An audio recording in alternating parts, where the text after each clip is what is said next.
जादुई गुड़िया में एक अद्भुत रहस्य था। जैसे ही रात उतरती, वह छोटी सी लकड़ी की गुड़िया जादू से एक सुंदर तेजस्वी लड़की में बदल जाती। उसका रूप इतना कोमल और हल्का था कि लगता जैसे चांदनी से बना हो।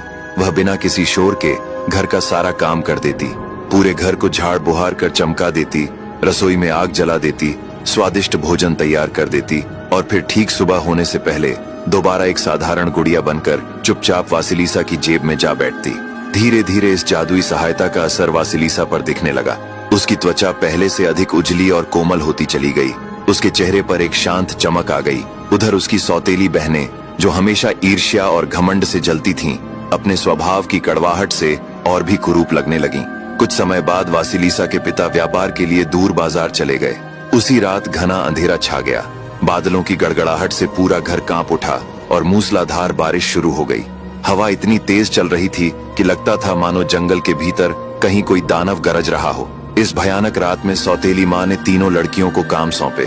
बड़ी बेटी को महीन कढ़ाई, दूसरी को ऊन के मोजे बुनने का काम और वासिलीसा को सूत काटने का। कमरे के कोने में उसने केवल एक बिर्च की पतली सी शाख जलाई थी, जिसकी रोशनी कमजोर थी। थोड़ी ही देर में वह भी बुझ गई और पूरा कमरा अंधेरे में डूब गया।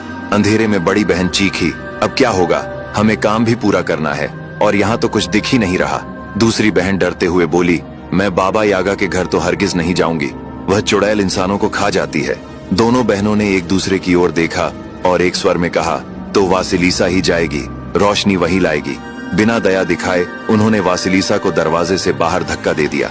वासिलीसा डर से कांपती हुई जानवरों के बाध्ये में पहुंची। वहां उसने थोड़े से खाने के टुकड़े अपनी गुड़िया को खिलाए और फूट फूट कर रोने लगी। वह बोली, सुनो मेरी प्यारी, मैं अपनी सारी मुसीबतें तुम्हें बताती हूँ। मुझे बाबा यागा के घर भेजा गया है, वह तो मुझे खा ही जाएगी।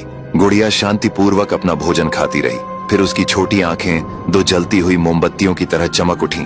उसने मृदु स्वर में कहा, डरो मत वासिलीसा, मैं तुम्हारे साथ हूँ। मुझे अपने पास रखो और बेझिझक बाबा यागा के पास जाओ, वह तुम्हें छू भी नहीं सकेगी। गुड़िया का विश्वास पाकर वासिलीसा ने आंसू पोंछे, उसे जेब में रखा और अंधेरे जंगल की ओर बढ़ चली। जंगल घना और विशाल था।